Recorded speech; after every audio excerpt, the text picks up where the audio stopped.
Today, we're going to put the Bible into perspective.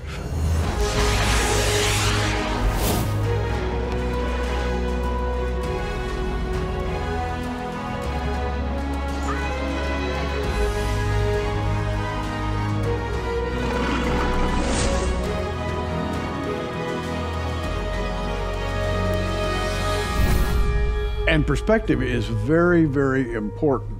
Our guest, Dr. Thomas Ice, he likes to be called Tommy. Tommy Ice, good to have you back again. We're going to talk about biblical perspective today. On our last broadcast, we talked about 2 Thessalonians, and we talked about this famous verse, 2 Thessalonians 2:3, let no man deceive you by any means, for that day shall not come, except there come a falling, or some say the falling away first, and the man of sin be revealed, the son of perdition. We talked about what that means and where it falls. But today, I kind of wanted to go into a broader picture and let you place all of this into perspective, because a lot of people really don't have a view of the church as it's portrayed in the New Testament. And they'll go back, for example, to Matthew 24, and they think they see the church there. Right. And I'd like for you to talk about that for a while and kind of give us your insight. Well, I think Matthew 24 was given a few days before Christ was killed. And he is concluding and clearing up his ministry with Israel, with the Jewish people. And so here he's giving a prophetic overview of what Israel can expect in the future. And it revolves around those three questions, or some people say it's even one question or two questions, whatever, where they were sitting on the Mount of Olives, and the disciples came to him privately saying, "Tell us, when will these things be? And what will be the sign of your coming and the end of the age?" And of course, he had talked about the temple. He was talking about the temple. So that's what they're talking about here. And so the Christ answer begins in verse 4, I think runs through the second coming in verse 31. And he's explaining, I think, up through verse 14, the first half of the tribulation. So all of these events, I think, are referring to the tribulation. Now, a lot of people, I remember when I was younger, I held similar views that this is referring to the inner Advent age, which would include today. And so they see where it says, "For many will come in my name, saying, I am the Christ, and mislead many. You'll be hearing of wars and rumors of wars, etc." Interesting study that a guy in a doctoral dissertation pointed out was the order in which Christ talks about these events up through verse 7, 4 through 7, is the same exact order of the first 5 seal judgments in the book of Revelation. Wow. And so these are parallel. And so this appears that we almost all believe the book of Revelation, in chapter 6 is talking about the first parts of the tribulation. So this is worth noting. For those of you who haven't really thought about this, Jesus is answering questions, and he's looking into the future, but he's looking past the church. Yes. Into the era of the tribulation. Exactly. Now that's amazing. I mean, if you haven't thought about that, you say, wow, I've never thought about that. Well, because if you back up even more, the 70 weeks of Daniel were prophesied for the nation of Israel, that at the end of the 70 weeks of years, 490 years, the kingdom would come. Yeah. And that's why we believe that Christ rode into Jerusalem on the very day on a donkey when the first 483 years ended to the very day. And they said, "Blessed is he who comes in the name of the Lord," etc. But because the nation rejected him, the 70th or the last week is postponed. And when you look in Daniel 9, the 70th week is isolated, in a single verse there at the end of that section in Daniel 9:24 through 27. And so we believe that the 70th week has been postponed because none of the 6 purposes listed in verse 24 have come to pass, not one of them. And so he says at the end of that time, and so he's postponing with the church age, something that Paul and others later revealed in the epistles primarily, and so he's giving the end times. He's talking about the 70th week of Daniel here in Matthew 24. That's going to lead up to the conversion of the nation of Israel, because the condition, in fact, you see it at the end of chapter 23, the condition for the second coming is stated there. And Jesus said, "Oh, Jerusalem," in verse 37 of Matthew 23, "Jerusalem, who kills the prophets and stones those who are sent to her, how often I wanted to gather your children together the way a hen gathers her chicks." The word gathered is used later, by the way, in chapter 24 in an interesting way. "And you were unwilling." He says, "Behold, your house is being left to you desolate." I think it's probably a reference to the temple. "For I say to you, from now on you will not see me again until you say, 'Blessed is he who comes in the name of the Lord.'" That's described in Zechariah 12:10, where it says he will send them the spirit of grace and supplication, and then they will look upon him whom they have pierced, and they will mourn as one mourns for an only begotten son. In other words, the nation's converted. We learn in Zechariah that a third part of them are going to be converted, and the 2/3 as part of the tribulation are going to be wiped out. They're going to be purged out, so that by the time of the end of the tribulation, the entire nation is converted. And they call on him, and that is the requirement for the second coming, is for them to call on. And so he says that at the end of this judgment section of chapters 22 and 23, "You will not see me again until you say, 'Blessed is he who comes in the name of the Lord.'" So as I'm reading Matthew 24 now, I'm going to skip down to verse 8, and it says, "All these are the beginning of sorrows." Yes. And what does that mean? The beginning the of first sorrow. part of the tribulation. And he asks, "Is this the end?" He says, "No." And then in the middle, "Is this the end?" "No."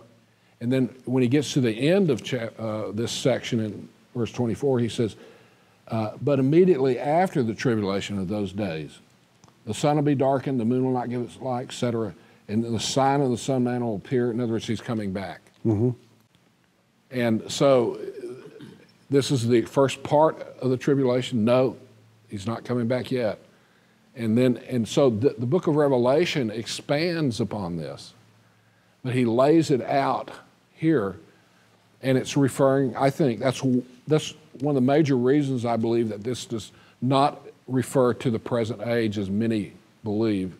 And it's been taught that way by Yes. some, and it's very confusing. I held that view for many years. So what we have in Matthew 24 is a forward look across time and space into the years of the tribulation. That's right. And as you look at this, there is the second coming in verse 27. Again, we're in Matthew 24. "For as lightning cometh out of the east, and shineth even out of the west, so shall the coming of the Son of Man be." The rapture of the church there? No. No.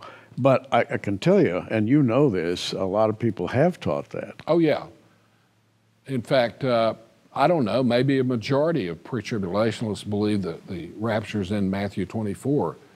When I was a student at Dallas Seminary, not one of our professors back in the 70s believed that the rapture was in Matthew 24. They all believed that it was taught later, as we talked about on a different program. Yes. And so this is talking to Israel, and this is something that's going to take place during the tribulation. He's giving an overview of this, a summarization really of what the Old Testament teaches, and then later expanded upon by the Apostle John in the book of Revelation. And you can see tremendous parallels. And the key event, the pivot of the passages is verse 15, where he says, "Therefore, And by the way, let me just comment on verse 14. This gospel of the kingdom shall be preached to the whole world for a witness to all the nations, and then the end shall come. This has often been used by missions organizations to say we got to reach everybody before Jesus comes back. That's not what it's saying, referring to. It's saying during the tribulation, the gospel is going to be preached. And so you have normal evangelism going on. You have the two witnesses in dealing with Israel, the 144,000 Jewish witnesses all over the world preaching the gospel. And then you even have angelic angels, it says, that preaches the gospel to every tribe, kindred, tongue, or nation, in other words, to everybody all around the world. So that's what I think this is relating to, is the gospel being preached by the midpoint of the tribulation. Why? Because after that, the mark of the beast is going to be given, you see. And so once if you take the mark, that means it says very clearly in Revelation, your destiny is the lake of fire. So it says, therefore, the abomination of desolation, which is spoken of through Daniel the prophet, standing in the holy place, let the reader understand, then let those, etc. In other words, they're supposed to do something. And so the abomination of desolation, if this is future, which it is, requires a rebuilt temple. This is one of the four major passages that imply that the temple's got to be rebuilt by the midpoint of the tribulation. One of the things that has typified the last century and this one is the watching for Israel to rebuild the temple. Yes. And there are two groups in Israel today, as you well know, that are, really, really moving forward with their plans, training priests, drawing plans, doing all sorts of things. And just as a side note, our president has even announced to the Israeli government that he would like to pave the way for them to build a temple, which is the first time an American president has done such a thing. That's because he's the last Trump. You had to say that. I had to say that, sorry, even though it's out of context. My point here is that it's so easy to look at Matthew 24 and say, wow, this is all happening, right now. Maybe, but then something else has to happen first. The rapture of the church. The rapture of the church. Exactly. So, and the reason I'm going this way is because a lot of people have a difficulty with this distinction, the timeline, if you will. Yeah, Randy Price and I wrote a book in the early 90s called Ready to Rebuild. And we interviewed the top 11 Jewish leaders, some who only spoke Hebrew. Randy speaks Hebrew. On efforts to rebuild the temple in the early 90s. And of course, a lot has gone on since then, but you're right. That temple movement has gotten stronger and stronger. It has. Among the populace as a whole in Israel. But I would still say that the nation as a whole is opposed to doing that. And so, we speculate what's going to cause them to rebuild the temple, probably after the rapture, most likely. Now, we're doing a quick look at Matthew 24, and there's no way in a half hour we can cover it all, but what I want to do is talk about what's going on here. There's the tribulation mentioned in Matthew 20, and there's the second coming is mentioned in Matthew 24. 29 through 31. And as you then move down into the illustration of the days of Noah, starting in verse 36, and everybody says, okay, that's a picture of the rapture right there because one's taken and one's left. Isn't that a picture of the rapture? No, because they're taken in judgment. Okay. It becomes clear as you read the context. For example, in Luke's version, it says, and where are they taken? It says, where the worm dieth not, and forget that other. In other words, it's a description of judgment. And so the one taken is removed at the second coming. The one left is left to go into the kingdom because the coming is not the rapture, but the second coming of Christ. Okay. And we see this in verse 31, and he will send forth his angels with a great trumpet, and they will gather together his elect. Now, the term elect is used in verse 22 and 24 to refer to Jewish people, Jewish believers, from the four winds, from one end of the sky to the other. So Jews are scattered in the second half all over the world. Many of them are evangelizing, etc. And so at the second coming, they're brought back angelically instead of flying on El Al airline, and they will be brought back individually by an angel in order to do what? To then go into the millennium and fulfill their purpose and calling at that point. Wow. So this is no rapture. So you have the parable of the fig tree, which is Israel. Yes. You have the days of Noah illustrations, one taken and one left. And as you turn the page, you come to chapter 25, the parable of the 10 virgins. And today, I wanted Tommy to take a look at that and put the 10 virgins parable into context here, into the context of what we're talking about. Yeah, it's in the context of him giving illustrations through these parables of what the kingdom of God's going to be like. For example, as it was in the days of Noah, he's talking about this coming of the Son of Man. It's going to be a time of chaos and judgment, you see. And the faithful householder, et cetera, talking about qualities that a believer should have. And so he comes to the 10 virgins, and this is talking about preparedness, and it's relating to the nation of Israel. I would argue every parable relates directly to the nation of Israel, because parables were started in the flow of Christ's ministry after the official rejection of Christ, as we see in Matthew 12, when they accused him of being demonic. Right. And so Jesus says in Matthew 13, I will not speak to this people again. He's saying publicly, except through parables. And so he goes and gives a parabolic prophetic outline for the nation of Israel in those parables in Matthew 13. And then he has others scattered throughout parts of the gospel. And here we see him talking about a parable, parabole. Para means alongside of, bole means to cast. So you're going from the known to the unknown. At least in his day it was known, to illustrate something.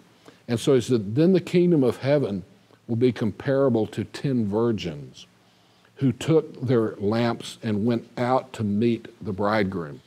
And so this was part of the Jewish custom, is when a guy was coming, they didn't have, he didn't text her and say, hey babe, I'm on my way, none of that kind of, not even smoke signals or anything like that. But the betrothal took place, which was technically a time of actual legal marriage. And the bridegroom was to go back to the father's house and add on to the thing. And you see that in some of those biblical movies, how they would have a walled hacienda type thing. You see in Mexico, very similar.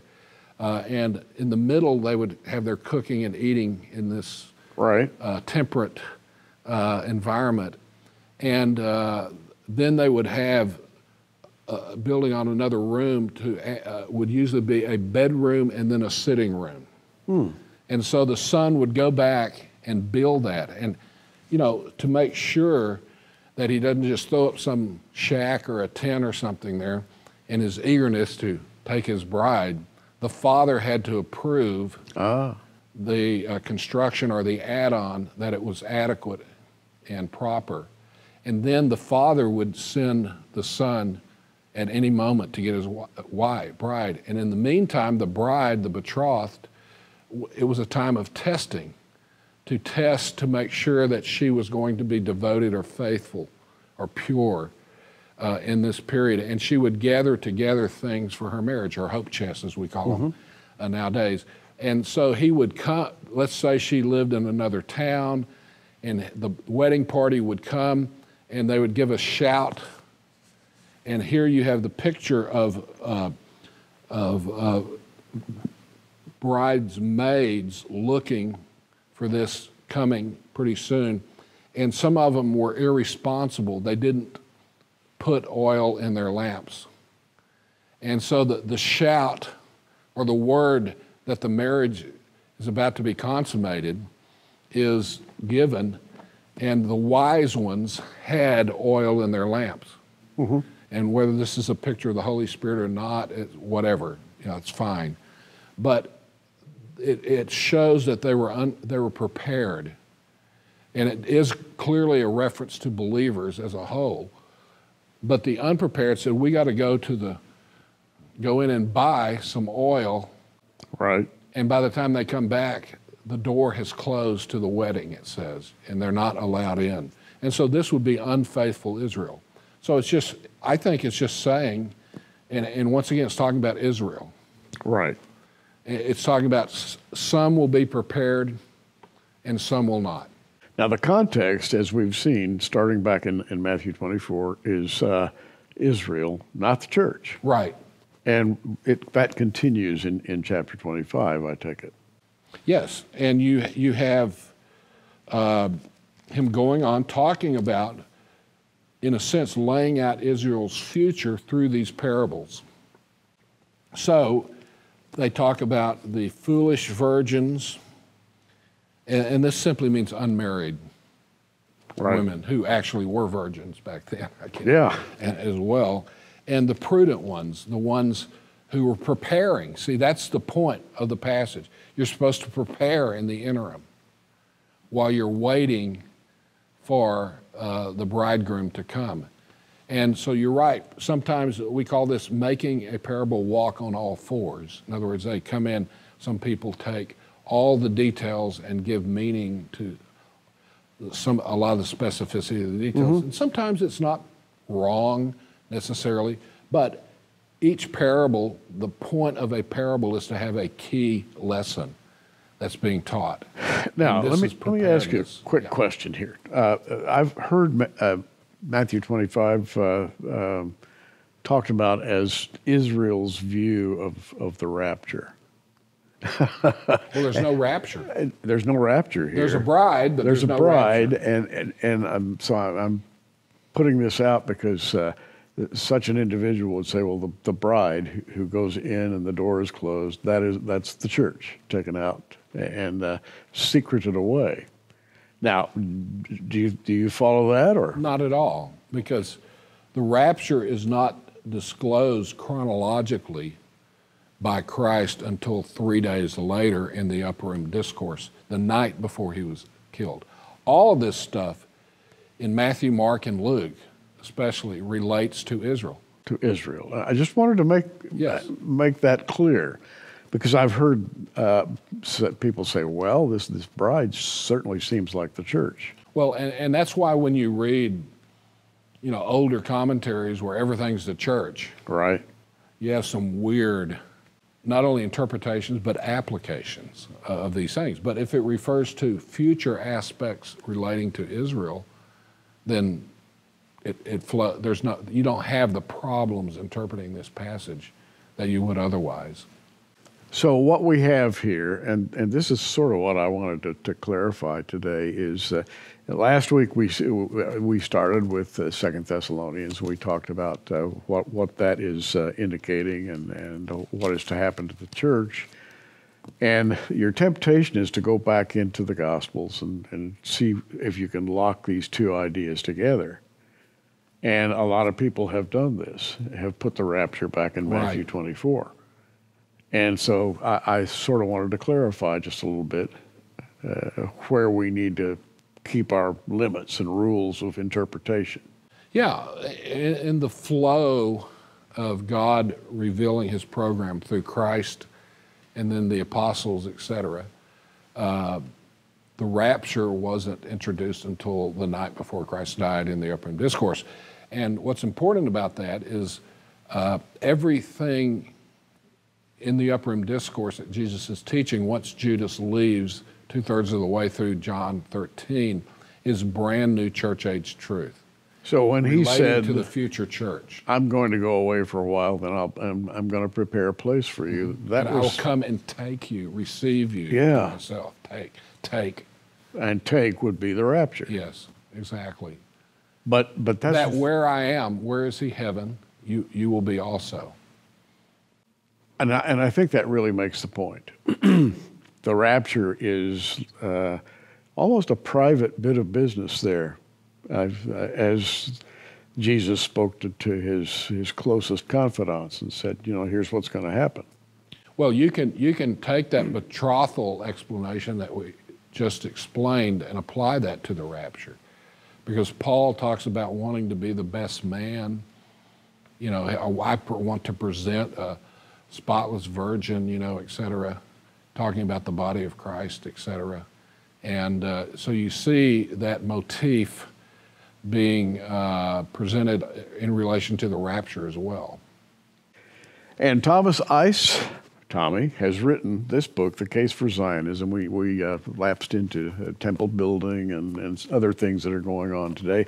And you've written this book about Zionism. And you know, Zion has been dragged through the mud the last couple centuries, or maybe more than that. And when you're writing this, what are you doing? What's your message here? I'm defending the modern Zionist movement as a fulfillment of prophecy, the beginning of fulfillment of prophecy.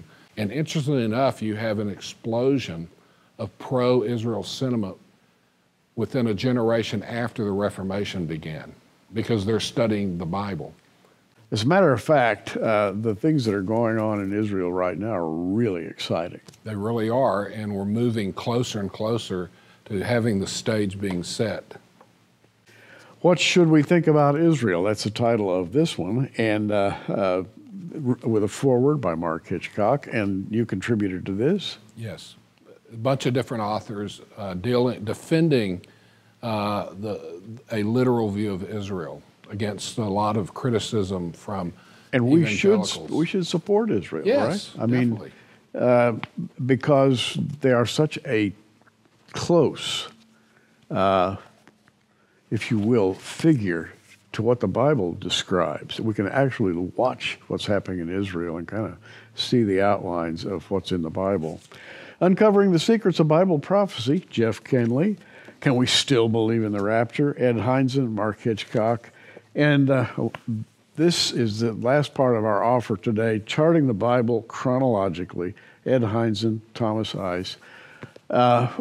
What's unique about this book? Well, we chart the entire beginning to the end of history and biblical history, and we cover each section and have charts showing the key players and things like this that chronologically traces you all the way through the Bible. Gives you clarity, and we all need that.